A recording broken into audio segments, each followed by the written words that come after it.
Please bow your heads. Most gracious Heavenly Father, we give thanks to live in a country where we can assemble, discuss, solve, and resolve issues, dear Lord. We thank you for the blessings of the rain these past several days. We ask you to watch over those that are sick and ailing. Bless this meeting may be conducted in peace and harmony. Amen. I pledge Allegiance to the flag of the United States of America and to the republic for which it stands, one nation, under God, indivisible, with liberty and justice for all. Honor the Texas flag. I pledge allegiance to thee, Texas, one state, under God, one and indivisible. Thank you. Citizens' presentations for items not on the agenda. Anybody sign? No, okay. She said, oh. Oh, okay. Okay. All right, then any public comments on anything other than, on the agenda, other than public hearing? Haven't they? Okay. Council will call on any citizen who signed up to speak on an agenda item when the item is being considered. So, anybody? On discussion on each item. Okay. All right, moving on, we're going to the consent agenda. Approve the minutes of the March 16th, 2026 meeting. I make a motion to approve the minutes. Second. Give it to Mark. Give it. Put them both down there. Give it. Steve Evans. Okay, well, we have a motion and a second. All in favor, say aye. Aye. Anyone opposed? No. Okay, motion passed. Okay, moving along to regular agenda items.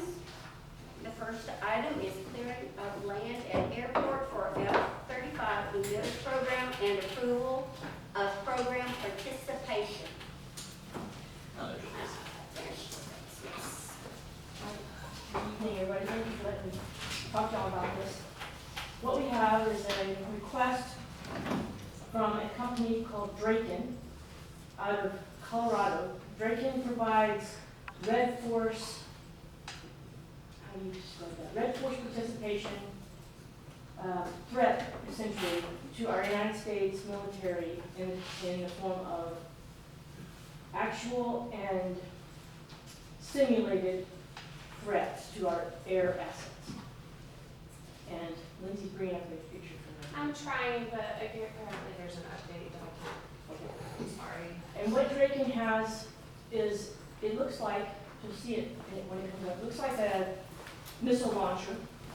It looks like a tank with 3 large missiles on it, and it has next to it a box with a little radar on top. It fits a 100 by 100 fenced-in enclosure. It's mobile, so it can be removed at any point. And they set it below an area where the our air assets can practice reacting to targeted threats. And so in our situation, we live under, maybe you know this, the Brownwood Military Operations Area. We live under number 4. And we are on the westernmost edge of it. And so when you hear great noises in the sky, that's them. And they're practicing with one another, and sometimes with threats coming off the ground. So the F-35 emitter is a specific piece of equipment that pretends or simulates that the F-35s or the F-16s or the Navy F-18s are being targeted by a surface-to-air missile. And their job, as they operate in the military operation area, is to locate it and counteract it using their technology. And so this company, Draken, has asked for permission to place this emitter. They asked to place it on Bruce Field. And I've thought about that. It's not a bad idea, but it might be better to put it at a location.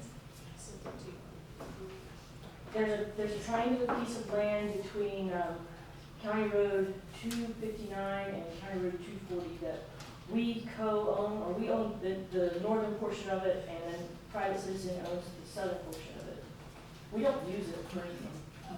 It'd be an excellent location to put this emitter, and allow them to use it to conduct their simulations. So I said that I would ask you guys if we could proceed and look into it. I think a license to operate would be a better idea than a lease. And I don't know, the attorney may weigh in on that. But mainly I'm looking at just permission from you guys to proceed in looking into seeing if they can operate this emitter. Like I said, it's surrounded by a fence. They provide the fence.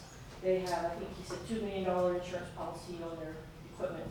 It operates an emitter, which is a frequency, but it's outside the frequency of anything that we use on the airport or surrounding areas. It's in a military range. And they only operate it several hours a day, not every day of the week. So it doesn't pull much energy. If they were on that little spot, they'd have to tap into their own energy source. Otherwise, they could tap into something at Brucefield. But it's like plugging in a trailer. Yes, sir. What were you thinking a lease to operate over, a license to operate over a lease? Talked to the guy that's in charge of the program. His name is Martin Stoltz. He's the director at the Air Combat Training Center in Panama City, Florida. And he said that a license is a much quicker process for them. And then, as opposed to a lease, when you lease a piece of land, they have say-so over the piece of land, as opposed to when they operate under a license. You as a city maintains more control over the piece of property they're sitting on than if you were to lease that piece of property to them. Am I correct? Somewhat. I mean, I think different jurisdictions have different rules and regulations. So the fact of the matter is we would have something that is, whether or not it's attached to our property or not versus it just kind of sits there and can be readily removed. But I don't think the nomenclature is a significant thing for us, but we'll make sure that we comply with any FAA rules and regs is the primary thing. Right, and the reason I like the piece of land that's adjacent to, but not on the airport, is that if there are some FAA requirements, I can put that on them instead of putting it on Brucefield. If he puts it on the airfield, I might have to file a construction notice with the FAA. We just had an obstruction survey done, and that was a project we did with a 90-10 grant with Textile Aviation. And that piece of equipment, even though it's not a permanent piece of equipment, it wasn't there. They did the obstruction survey based on everything that's there. And I hate to put something there, and then we get our obstruction survey disqualified again. If we put it off the airport property, then the Draken company would have to notify the FAA. I'm pretty sure that's how that would go. There's some more research I have to do. And are they okay with that, it not being right on the field? They would love to put it nowhere near an airport. Oh, If they could find a farmer that would allow them to place it on his or her property for a very low to minimal to no cost, they would rather do that. But that's one problem they run into. People want to make money off of their venture, and I understand that. But they're a government contractor. They're not out there generating a product. They're providing a service. So there's not a lot of money that they can expend on that kind of thing. So if any of you know somebody that would want to have it on their property, that would be kind of cool. You did say that that piece of property that we were looking at, and obviously technology is not working today, that they would clear that area, correct? I'm sure they would. There it is right there. Oh, yeah. You can see that's like a M110 transport, but it's converted to be a weapons carrier. It's got 3 simulated surface-to-air missiles on it. And then the trailer on the left is the actual simulated radar emitter. The missiles are fake. I mean, everything's fake, right? It's a dummy system. But This, it'd be interesting. It'd be but it would be, it might get some attention. Yeah. The piece of property to the north, there's a blue line. Lindsay, can you kind of describe the blue line, or no? no, oh, well, Okay, there you go, with your mouse. The blue line there to the south belongs to someone else, to the north, that triangular area belongs to us, belongs to the city of Ballinger. So, it has debris and leftovers from some building that used to be there. Yeah, that used to be David Carrots, right? Okay. Yes. I thought that'd be a great location for it, because there's brush, that it would be better concealed, it'd be harder to visually find from the air if it was tucked inside of that area. But yeah, I'm sure they would clear it. He even said that they would plant trees for us to make it more of a camouflaged island. Because I said, there's no trees on Bruce Field, and he said, well, let us do it, we'll plant trees for you. I don't know that we want them to do that, but, I don't know how they would live. yeah, you'd have to plumb them. Well, maybe that's not as water. Breaking the Rainwater. water. Well, we'll sell them water. I kinda wanna know my dad's place just to add to the collection. I can get you in touch with the man. You don't wanna take away from the city. but You that just would have, be well, neat. it really doesn't matter. He reached out to me because he didn't know who else to talk to. And I don't care if it's on Bruce Field, I don't care if I have anything to do with it at all. If we actually, it'd be more convenient for the airport if it wasn't near the airport. And it'd be more realistic for the pilot if it wasn't near the airport, because as a pilot, I can tell you, you'll find the airport and then you're looking around to find the target. So if it's not, and it wouldn't necessarily be on an airport, it would be near, a weapons manufacturing facility or a troop, it'd be where the troops were or something. It wouldn't necessarily be near an airport. So to have it off-site would be better. It just kind of needs to be inside of the boundary of the MOA, because they can't break the lateral boundaries of that. And Ballinger is just past us. Maybe the lake is the westernmost boundary of that military operations area. He'd put another one out there, I'm sure. More than one. So the question I'm asking is, would y'all be interested in pursuing a relationship with this company to allow our fighter pilots the opportunity to practice disabling service air missiles on them? I would be yes, I am very interested in pursuing that. I'm also very interested in all the terms, Okay, because I guess at the end of it, they're not selling a product, but if they have a government contract, everybody in the room knows what those are like. So, sorry, it's a fact, facts are fact. I mean, Yeah. right. and so I get asked enough from various entities, maybe all over the world, but, what are those terms? My There biggest is thing, narrow specificity on those terms, and that's, of course, our council's, I just, I don't know, always balk.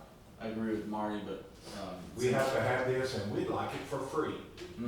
That's what he's asking for free. Yeah, Oh, yeah. and I say, you find your waste and share some of what you waste with us. no. And Texas Aviation So, did say okay. that we should charge them something, especially if it's on the airfield. And that might just be a license agreement or whatever. I don't think we should charge them a whole lot, because then they're just gonna move on, but, My thing is look at it for how much we would charge like a farmer, like $50 an acre, that's maybe 1.5 acre, that's not a whole lot, but at least that much. okay.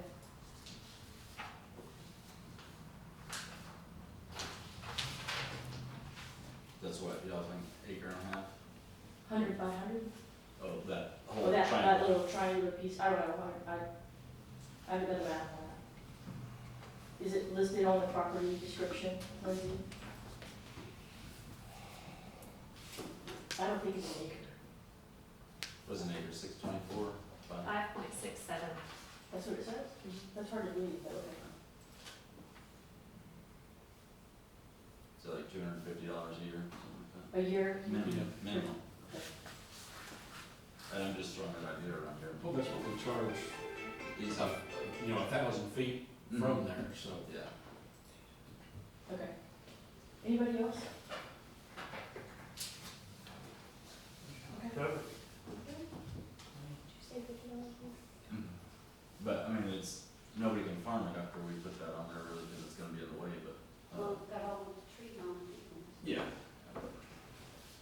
so I'll get more information and come back to you. Sounds good? Awesome, thank you. Thank you.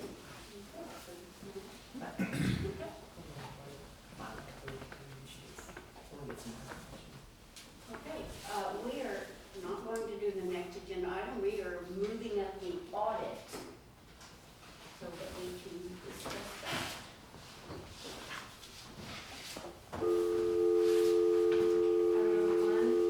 One, 682, 229, 3831. It's Daniel.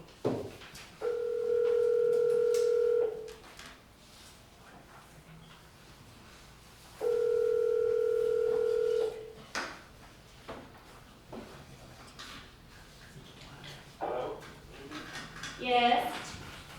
This is Daniel. Can you hear us okay? You got Lindsay and the council.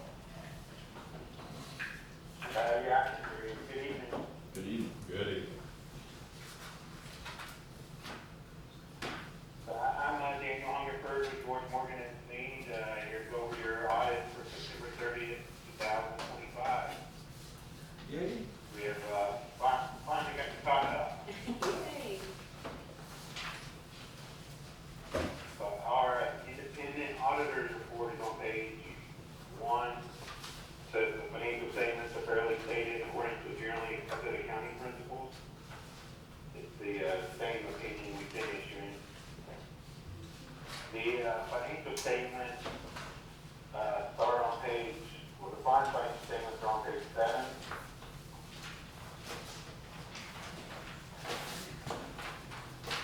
The first column there on page 7 is the general fund. And the general fund has $1,361,000 in unassigned fund balance. That's about 29% of expenditures, so you have almost a third of a year worth of expenditures there. Fund balance will cover that much expenditure going forward. So, a good fund balance there. On page 9 is your statement of revenues, expenses, and changes in fund balance. The general fund has $4,353,000 in revenues. It's a decrease of about $30,000 from the prior year. Your two main sources of revenue, property taxes and sales tax. The property tax for the general fund decreased $32,000, but your INS increased $58,000. You changed your allocation there to decrease the M&O and increase the INS. But your overall value of property increased $9 million, so your net increase was about $40,000 in tax. The sales tax decreased about $48,000 in 2025. General fund expenses were $4,700,000, about $196,000 increase from the prior year. Most of that was in, all of that was public safety. You had increases in payroll, dispatch, body cam, and then you had some expenses that were funded with grants. For the general fund, it just about broke even, had a small increase in fund balance of $9,614,000.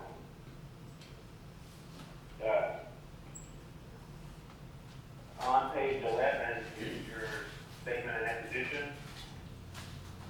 The water and sewer fund has $462,000 in unrestricted net position. The water and sewer fund net position increased significantly during this year. Last year, the water and sewer fund unrestricted net position was a negative, and this year it's in a positive. So most of these funds have positive net position. And if you look at page 12, revenues for the water fund were $2,358,000.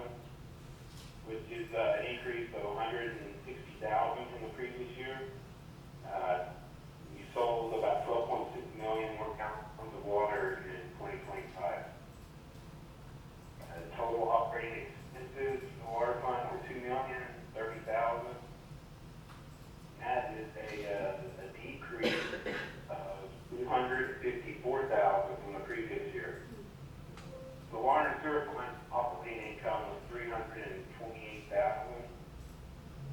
Last year, it was a negative $86,000. The water fund really improved this year with an increase in operating revenue and a decrease in operating expenses. Airport fund has a negative $40,000 in operating income. That's about the same as last year. The airport fund, some of those expenses were funded with capital grants. We had $91,000 for the grant. So the airport fund did have a positive change in that position of $52,000. My water and sewer fund had $818,000 increase in that position this year, which was a huge change from the previous year. One of the things there in the non-operating section that applied to that is you sold that 175 acres of land, and it had a gain of $386,000. Both of those funds had increases in that position, and compared to the first audit we did, which was, I guess, 4 years ago, the position of the city has really improved, especially for these two funds. Like I said, we were going to get the audit completed before the 14th of March. Get that about next week. So we met those state deadlines, and keep the audit gotten easier each year. Do everything this year like a landfill that they needed a little more time on, but I think overall the process is got better. Anyone have any questions for me? So when I go back to page 9,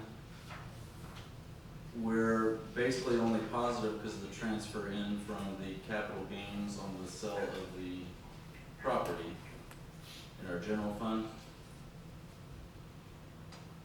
Because our expenditures were negative, or put us in the red by $344,000. What do we do about that for the future? Because we're not gonna have property to sell all the time. Part of that is the pool as Yeah, well. yeah. And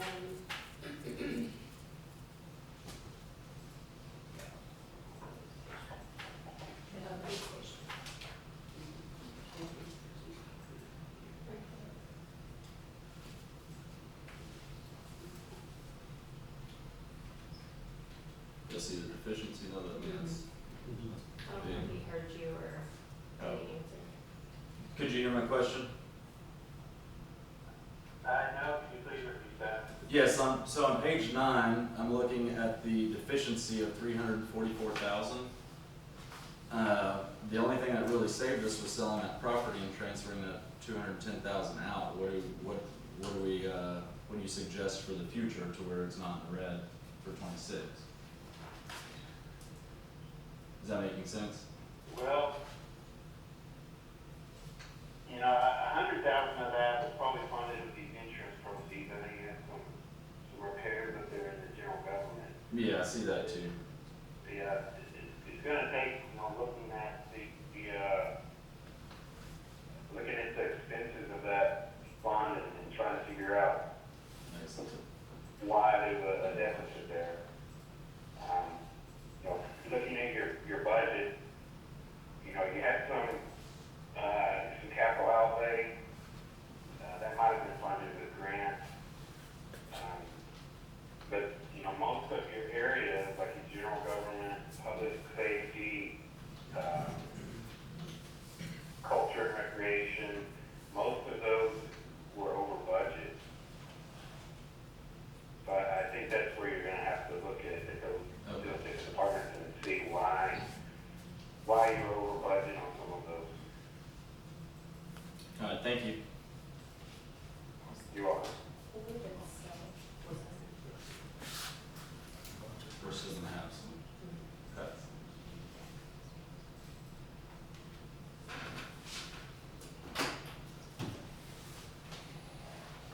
Does anybody else have any questions?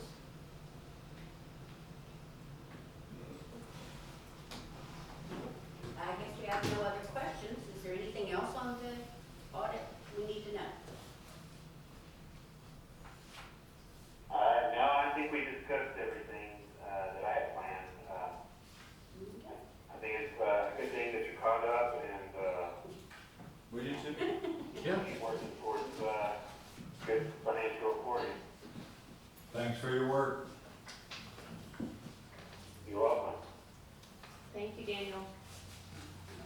You're welcome.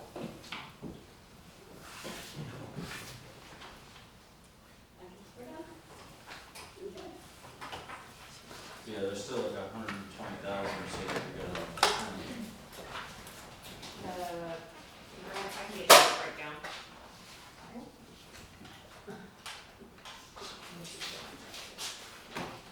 Oh, I'm sorry.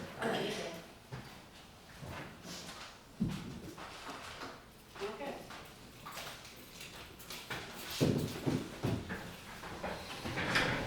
Okay. Would like to hear a motion to accept the 2025 audit. Make said motion. Second. Okay, we have a motion and a second to accept the audit for 2025. All in favor, say aye. Aye. Anyone opposed? Okay. All right. We're gonna move back up to the ordinance to approve tree maintenance by citizens in right-of-way and on private property. Mayor and council, this has been an item that has caused, I think, needed some clarification as to who is responsible for when obstructions are near the intersection, who's responsible for it. This clarifies that it is the homeowner to do that, and we would provide notice that their foliage, their cars, whatever plants, you know, screen, things like that are blocking intersection view and request them to move it. If they don't, then the city can do it and bill the owner. And so this is a clarification to that by adding an ordinance and adding some sections to that provision. It also provides for the fact that if you have that you can have a tree in that area as long as it's kept trimmed, you know, to not obstruct the view. If it's dead, then you should take it out. Yeah. Yes. Doesn't Yeah. interest. Yeah, There's- it's dead, get rid of it. Yeah, there's one house, it's about a block from the elementary playground going toward downtown on 8th Street, from north of Beimer's house. If you're trying to take a left there, you cannot see at all because there's a bush and a tree, but yeah, it's on city property. On city property? Well, like the first three Right. price in between. Yeah, the easement.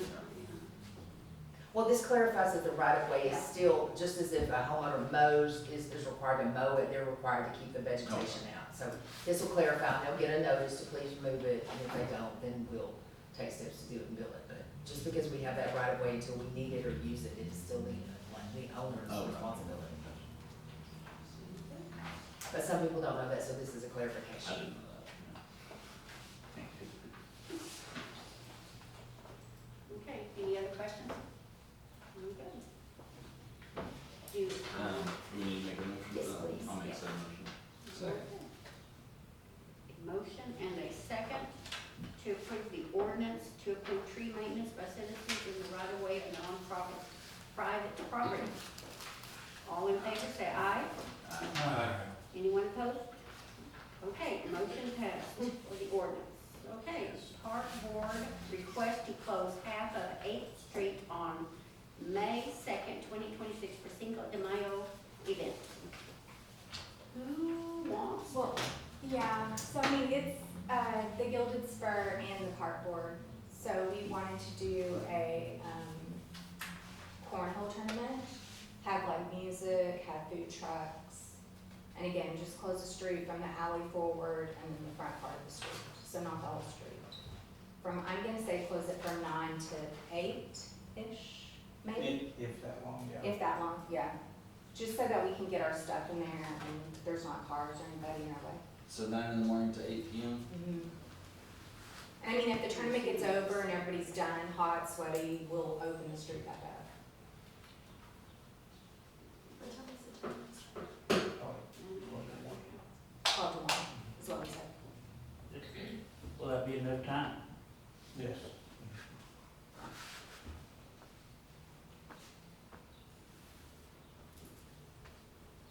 Anybody have any questions? Glad to see some events happening. Yes. I Okay. do just have a suggestion is to advertise outside of Ballinger as well to get some Yeah. external money. Yeah, we have the flyers and stuff already. This will be done also through the Scoreholio app that we go and play in. It's a pro amateur league cornhole, you know. We go and play in Carrollton, Wichita Falls, all these big cities, and there's over 100 people in each division. There's 7 divisions in each of those, singles and doubles. So it's a big thing now. We play in Brownwood and Angelo, where they have 2 clubs, and we're trying to make a club here in Ballenger. So that's why we want to have a cornhole tournament also. So, like, we're going to try to have one here at the community center in 2 weeks, I believe. So, it's a big thing. People take it serious, and they come to these things, they chase points to get higher seeding. This is the last SIG that we're going to in June, which will, if you, in the top, each division, maybe top 50 or so, you get to skip the rounders, and you go straight to the bracket play. So, it's a big thing. Because it lasts all day long when you get those big tournaments. 'Cause, like I said, there's over 100 people. Yeah. playing. So you want to kind of skip them, but hope you still do well. I need to practice, so. But that's what it involves, and so, we will probably get, some registrations in there for that. Okay, awesome. I have one question on the shutting the street down. Are y'all gonna use a trailer again for a band, or y'all just No, want I just have barricades? DJ, we'll just have DJ on the Just so you sideline. just want barricades in, Mhm. okay. Will there be a street closure fee? We'll have to pay for, I'll have to pay for security.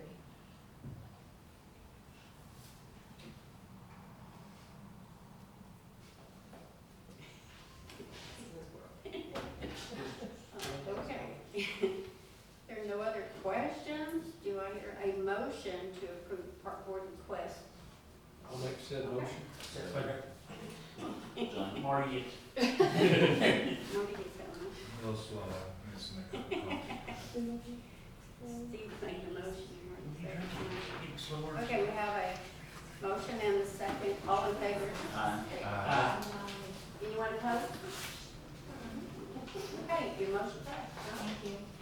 Does she have to pay for security? Because I know in Ballenger, you can walk up and down the sidewalks with a beer in her hand. So does she technically have to have security? I think it just goes back On the to street.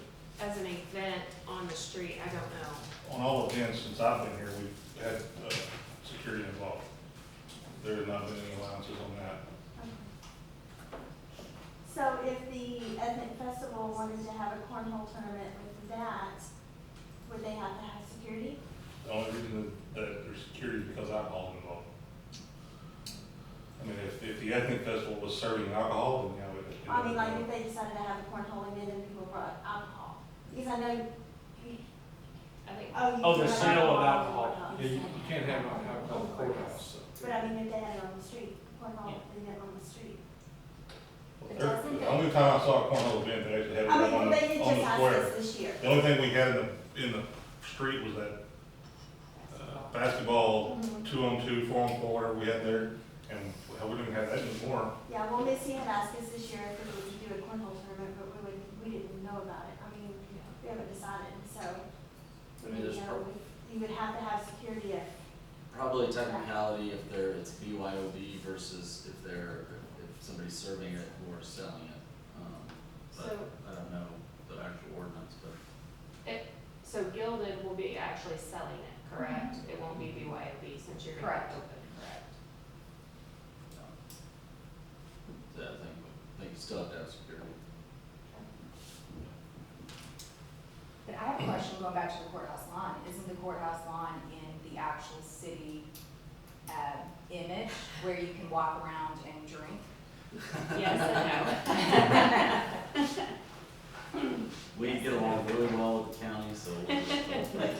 I'll defer that question to the county commissioners because Yeah, you just can't, No. they don't allow. You can't sell alcohol. The sale You alcohol. can't I where- get that. Right. Or you different can't customers. have, you can't drink on the courthouse lawn. and we've had concerts for Not supposed to. for the Ethnic Festival in years past, and we had to have them Off. across the street, which makes it way more difficult because nobody wants to walk back and forth over there to get beer, sit there and drink it, and then come back across the street. Yeah, so I'll get with you about a security officer for the second.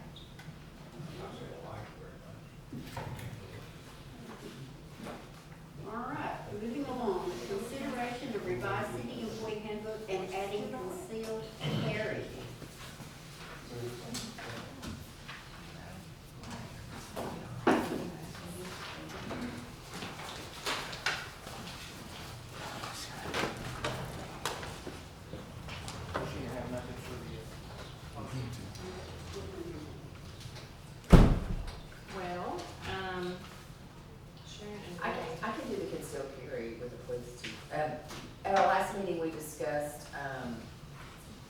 concealed carry and open carry that is allowed, by the state, but private employers can prohibit. So what you have before you on, page 1 and 2 of this is just a safe workplace, that number one, we don't, the city's committed to a safe workplace, we don't tolerate violence, we don't tolerate horseplay, and we will take any threats of that very seriously.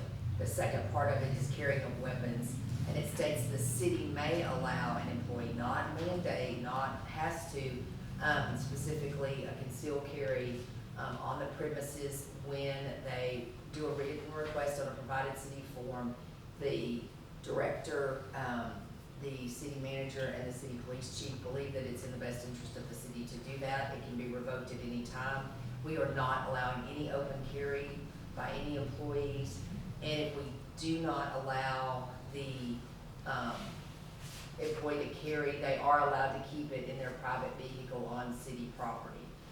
Also, proof of proficiency may be requested and required at any time by the chief of police if there is a concern that the person, although they do have a capability to carry, that they are not eligible to adequately discharge said firearm while in the employee of the city. So that's what these 2 pages do. So it's basically above and beyond the requirements of the actual concealed handgun license. And as a private employer, governmental employer, we are allowed to do that, because we can prohibit it in its entirety. But we do believe, go ahead, Chief. Well, I was gonna say, at least on a quarterly or biannually basis, we'll do some kind of a training proficiency exam, with each one that's been approved by the city manager and I.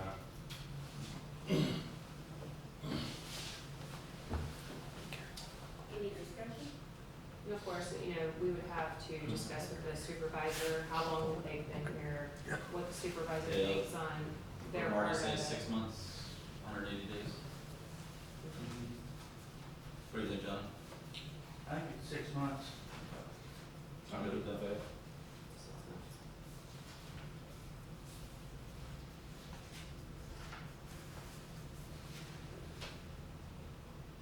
Yeah, new person for a month or 2, put up a front, then, Mm-hmm. yeah. Do I need a motion? Make motion providing that there's a 6-month probationary period. Second. We have a motion and a second for the revised city employee handbook and adding concealed carry. One position of 6 months. All in favor? Anyone opposed? Motion carries. All right. Moving along to considering a special election on November the 3rd, 2026 for a municipal development district, an MDD. Okay, this was brought up a few years ago and didn't pass, and I don't think it was discussed or, the information wasn't good, I believe. I did do a pretty black and white of what an MDD versus an economic development is. This year, over more than 40 Texas cities transitioned away from the EDC Type A and Type B to the MDD.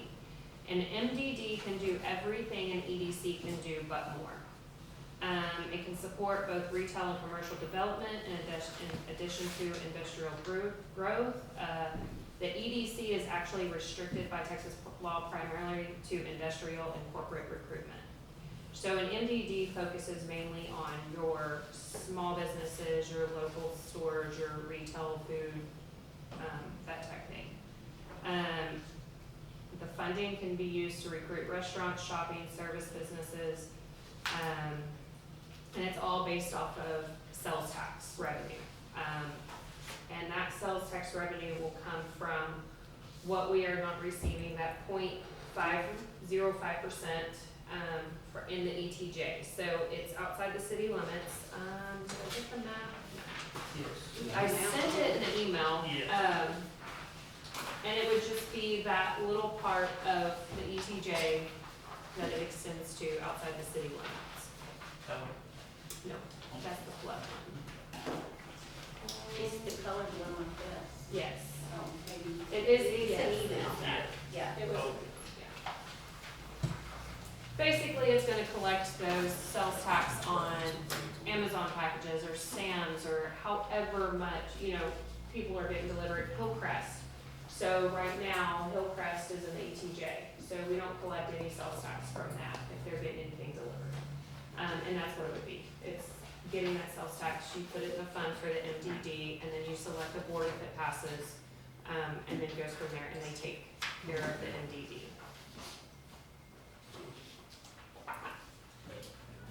It doesn't collect ad valorem property taxes.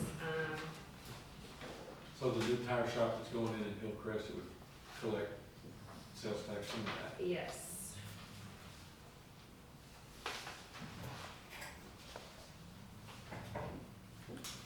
Sorry, I was thinking. But this will be on the ballot. Yes, it would be on the ballot. And I have talked to Robert Hanna. He now works with Zach Tax with Doug. He was the city manager in Abilene.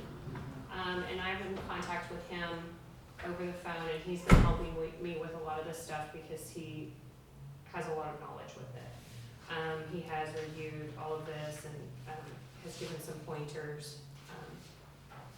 He said that's the best way to go. And I know we've been to a conference before, and they talked about the MDD, and they say you might as well do an MDD if you're in economic development, just because you have so much more that you can do with it, with the funds. The reporting's not as much as economic development. I would say after, if we do approve of it, we really need to put the information out a lot. You put this, someone's not raising their taxes. No. Well, we do need to make that clear, because last time was at the same time as the jail bond, and people lost their mind because everything was getting blended together, and it's not something that's just gonna happen overnight, because half of a 0.5%. it's not much, but we've gotta start somewhere. We have people call and they want to move to town or bring business or whatnot, and we don't offer what they are looking for in economic development or municipal development district, and so they're going to the next town, which is Coleman. They're not. Well, and eventually we need to get set up where we can start offering things like tax abatement and. Well, and there's a lot of grants out there, but That we we don't can- qualify because we don't have Right. the economic development or the Yes. municipal development. 0.5% is what, like 5,000 a year? It's gonna be, If that, yes. well, and it's gonna be smaller, cause it's just the, Yeah, it's just the ETJ.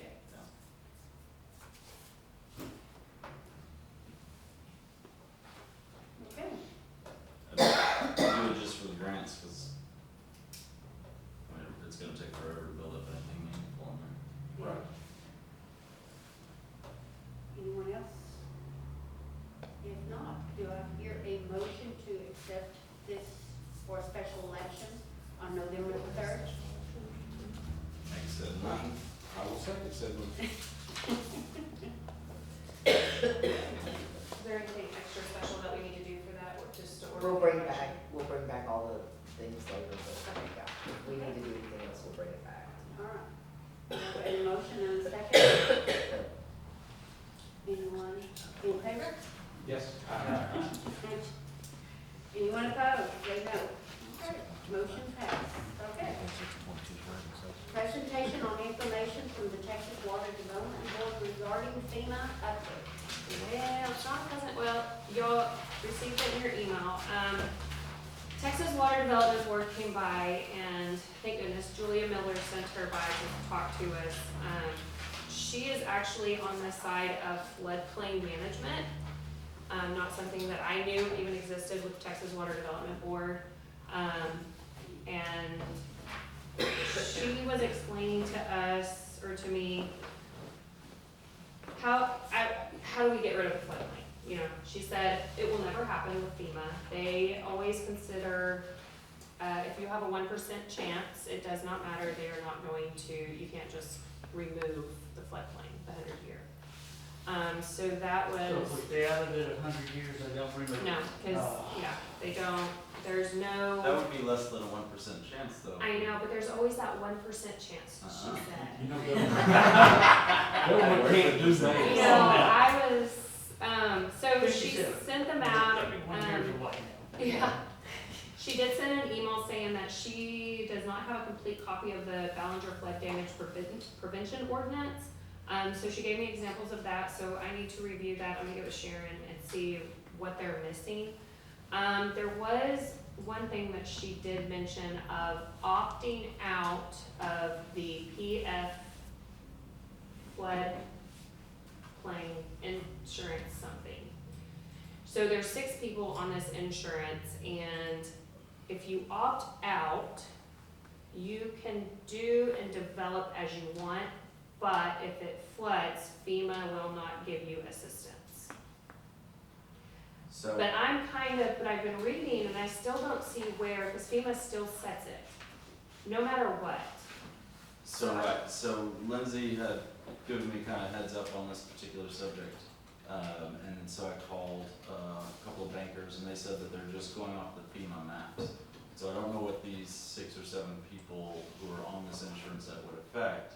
But for the most part, if you're going through, one of the local banks, I think you still have to pay that flood insurance from my understanding. Unless it's just obviously you're financing. Trying to just get the developing downtown, a lot of people can't do anything because of this flood issue. So I'm not real sure where to go from here, but we're working on it.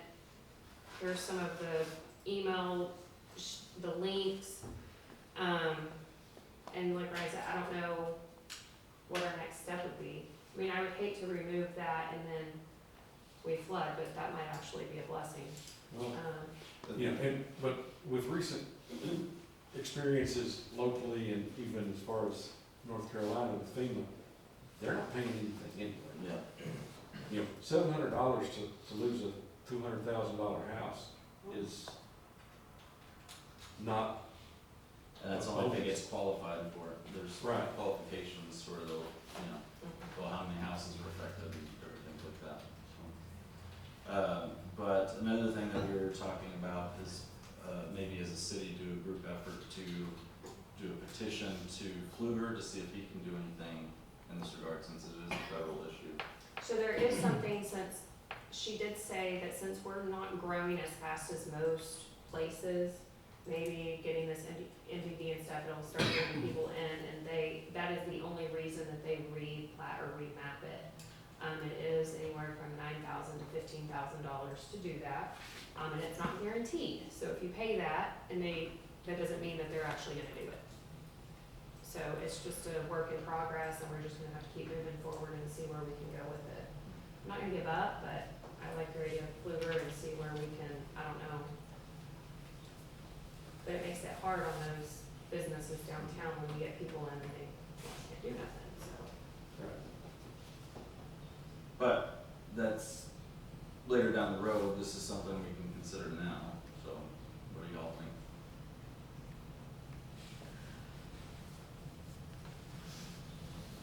I don't like FEMA to start with, okay? I don't think anybody here is gonna disagree. Either not, I don't believe so.